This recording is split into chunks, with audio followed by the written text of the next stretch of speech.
So, interview came between, like, the crossover between both Atsushi, like, Okubo, the creator of Soul Eater, and also as well HIRO MASHIMA, the creator of Fairy Tail, and also as well Atsushi's brand new work, Fire Brigade of Flames, and since being both in the magazine, they decided to have an interview between the two of them. So, yeah, I'm going to read off this interview to you guys and kind of let my opinions on the matter when we go into it, but I'm very curious to see what the two had to say about each other. One new writer and one that's kind of an old dog at being at it. The interview, this is the first time meeting of the two authors close in their respective age and experiences, who both draw battle fantasy as the theme series and having a lot of things in common, as he laughed. Okubo replied that, indeed, Mashima Sensei is 3 years my senior in the industry, so I'm really looking forward to meeting with Mashima Sensei today. Mashima replies, actually this is not the first time we have met each other. When Okubo Sensei was still an assistant of the illustrator of Get Backers, which, you know, I've heard a lot of good things about that. Ayamine Rando Sensei, who introduced ourselves to each other before, we were both around 20 at the time. How long did it take you to release your own series after becoming an assistant?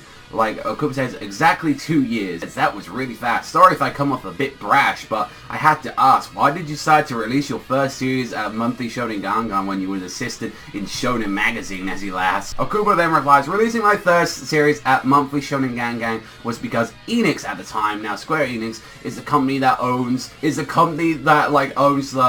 Shonen Gangan, is closer to home, as he laughs. I'm like, I brought my manuscript over to them to have a look, and it was very lucky to have it serialized due to the company being responsible in producing Dragon Quest. I thought that a fantasy themed series would be a good idea. Did Mashima Sensei also decide to do a fantasy series because of this? I'm thinking this is like to think that like Soul Eater was really popular, so was like FMA, and so like a bunch of like, you know, weekly series, like, you know, like a lot of people normally go to weekly series. They're the more popular ones, and monthlies are normally like the rare exception to that rule. We do get a few of them like coming out of here, but just think about that, like Attack on Titan was originally supposed to be like weekly. Like, imagine how crazy that'd be, and it's like Shonen actually accepted that stuff. Or like adding into the fact that, you know, we got other series as well, like slowly like, you know, and all this stuff, and it's just like, this is the main reason why people don't make weekly series. It's like, oh, my house is a little bit closer to here, and it's like, oh, they made Dragon Quest as well. I don't know, it just seems so fucking silly in my mind. It's just like, but then again as well, you know, you gotta understand that it's like, you know, a lot of people do that for work. But no, for me it wasn't like that. Even though I wanted to draw a fantasy themed series, it was rare to see one in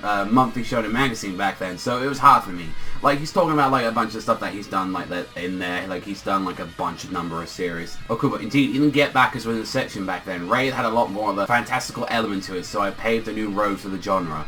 Mashima, after talking about it with my editor, we decided to create a fantasy-themed series different to the style of Gangan or Jump and only belonging to Shonen Magazine. Okubo, what were the specifics in that? Mashima replying, in short, I had to make a story to use that accept any magazine who are not used to the fantasy genre. I was young back then, and I had a notion that the readers will get it when they read it, which now that I think about it, it was pretty bad. It's a good thing that my editor was able to severely correct my point of view back then. I think it's like because like it's a lot more like going to a younger audience that he's trying to say about it, but then again, not everyone's an absolute idiot. Like, I feel like saying like, I feel like people will get it, but then as well, you've got to like kind of be a lot more blatant. I think he's trying to say to like the audience, and maybe that might be a reason for his writing as well. And you know, I mean, he works for him and all that. He's very successful. That doesn't mean like he has all positive, you know, a whole positive track record with like Fairy Tail. There are a lot of things that, you know, that he's had kind of rough parts with. Okubo, I see then the readers like who are used to this genre then will be able to fill in the blanks by themselves. However, those who are not used to reading works of that genre, if the author does not properly introduce the rules of the world with the series,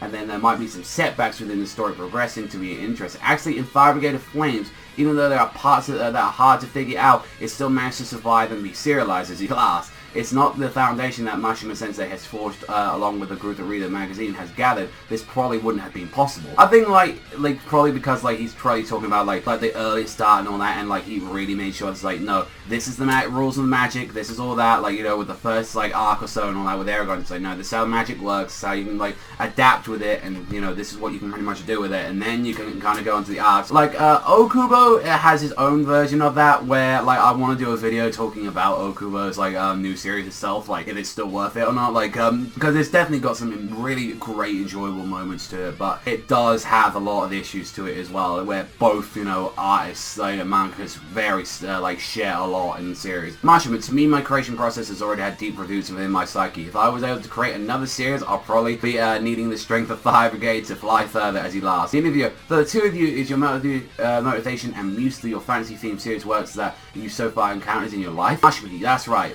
this is true for my manga, and of course I really like Dragon Quest. Okubo, yes, to our generation, RPGs have a lot of popularity, and also that stigma of fantasy-themed stories are only drawn by young people, but in the end you can still see that we're drawing fantasy at 30 years old as he laughs. Mashima will probably be doing this when we're 50 years old, as he just laughs back. Yeah, like, that's the thing, like, it's a lot of things why I'm into a lot more, like, over the top action series, like, you know, Devil May Cry 3 is one of my favorite games. I love that, and it's over the top, and that's why I love stuff like Gurren Lagann. I love, like, you know, like, fairy tale, like, kind of magic series like that. I love some of that stuff, and that's, like, including Final Fantasy into it, and a bunch of that. I mean, I didn't personally play Dragon Quest. I never had a chance to really play them, and I've heard some great things about them. I do want to try them at some point, but it definitely feels like, yeah, Dragon Quest affected a lot of people, like, throughout all of them, like, just doing this stuff, because it's, you know, it's a big, long, ongoing, like, you know, like, Dragon Quest is like Final Fantasy. They're fucking huge over there. Okuba, there's also the fact and the notion, since it's manga, why not Drew Fantasy? It's pretty strong. For example, if Fire Brigade Flame or Fairy Tail were to have live action movies, Marshall said there might be some parts that can't be properly represented.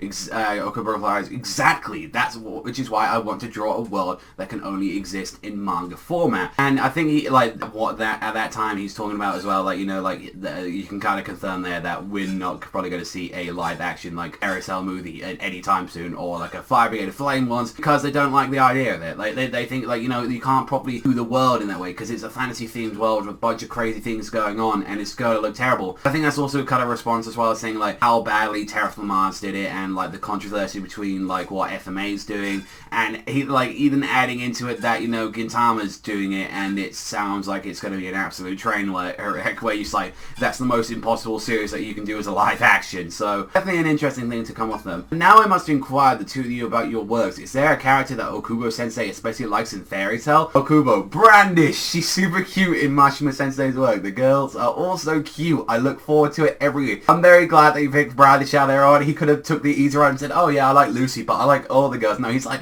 no, Brandish, I know that chick. I like that. I like Okubo. Is like, you've got good taste, man. I appreciate that. And Mashima, thank you, as he laughs. And me, I like Tamaki, which I was like, yes, yes, yeah, best girl in the series, because I've never seen a female character that gets taken advantage of in that manner. Oh, it doesn't seem but instead very interesting. I say that, but Mashima, do you not see what you do to Lucy sometimes? She gets through some fucking ridiculous things. I think Mashima doesn't even know himself the crazy stuff that he's put through, like her. It's like, you put her naked, like that, and Natsu, like, grabbing them ditties all the time. Like, come on, man, like that. Okubo, if I draw a fan service in a scene like that for a romantic comedy, it wouldn't seem indecent. Like, I really pay attention to this. I think this is kind of the same thing. It's like, you know, like, they're trying to say, it's like, you know, oh, try to make it like a rom-com, which, you know, like, both of them try and do, and it's like, oh, it isn't as bad. No, I think it's still as bad, to be fair. Mashima says, I really hope she gets a more prominent part. It would be a great to let her join the 8th Special Fire Brigade, as he laughs, and just like, Okubo just goes, thank you. And Mashima replies, Shinra does that sneaky smile when he gets nervous. This really makes a lasting impression on me, because I enjoy drawing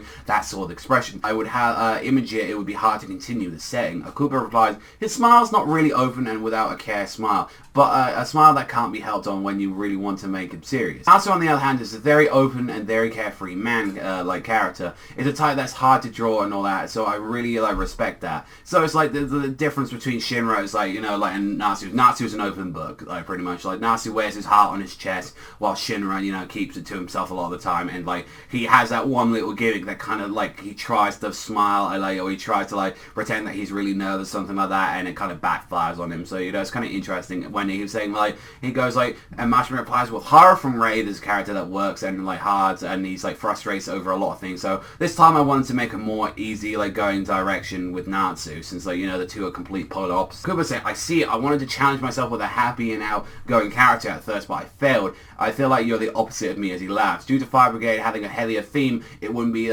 fitting to have a character that doesn't have a more serious mindset. Mashima replies, I really understand your point when you're reading your work. Even though the character deaths in recent manga series are written easily glossed over, Fire Brigade really tries to make this particular point impactful, and I think there's a really impressive thing to be able to properly illustrate the life and death of the person. Kuba, this is because the world of solely life and death is really not a big deal. I probably wanted to draw something the opposite of that. Say, like, yeah, like, HIRO MASHIMA says that and all that, like, to be glossed over, but to be fair, it's like, you know, how many times have we had a death and, like, coming into Fairy Tail as well? I mean, like, Fire Brigade did have a death recently, like, in the recent manga, and to be fair, like, it's not as impactful as kind like what a lot of people like he's kind of saying, but and, like even still I can kind of see what he's saying. Like a lot of like deaths are just, you know, just glossed over. It's just like it's not supposed to be like this big impactful thing, and I think that's kind of like when HIRO last time he really did a hardcore death, which was Igneel, that fucking heavily impacted. It wasn't just, oh, Igneel's dead, bye, like that. It was something to take care, like, seriously.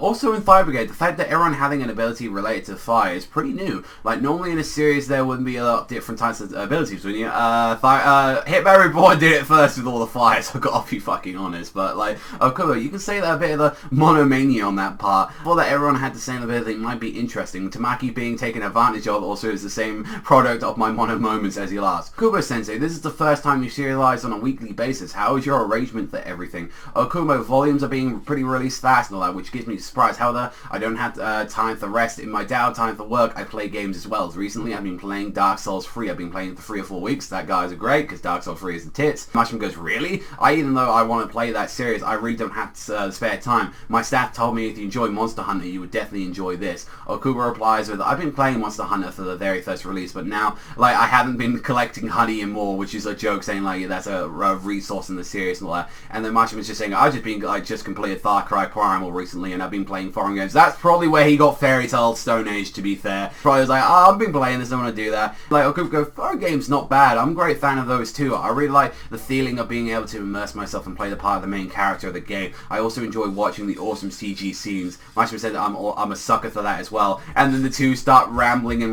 about, like, all the games that they play, and it takes a really, really long time. I'm like, I love that. They just start talking about games. That's the first part of the video. I'm going to end it off there and all that. Since that's the first half of the interview, I'm going to talk about the second half of the interview in a different video as well, since I can't, like, have it all in one video, so apologies for that. But let me know what you guys think so far about the interview so far. What do you think, like, the creation so far? Do you think of that? We got, like, the true, like, actual confirmation about that, like, about where Stone Age came from. Not to mention as well, like, seeing, like, a little bit, like, how Shinra and Natsu are very, like, different polar opposites, and thinking about it is, like, you know, finding out the true reason why this is a weekly, like, you know, why exactly he was originally started as a monthly series to a weekly series, and also as well the kind of their own expressions of death, and, like, also as well with their characters. So it's very interesting so far, and I'm very looking forward to finish off this interview. But let me know what you guys think. Thank you very much for watching as always, and I'll see you guys though next time.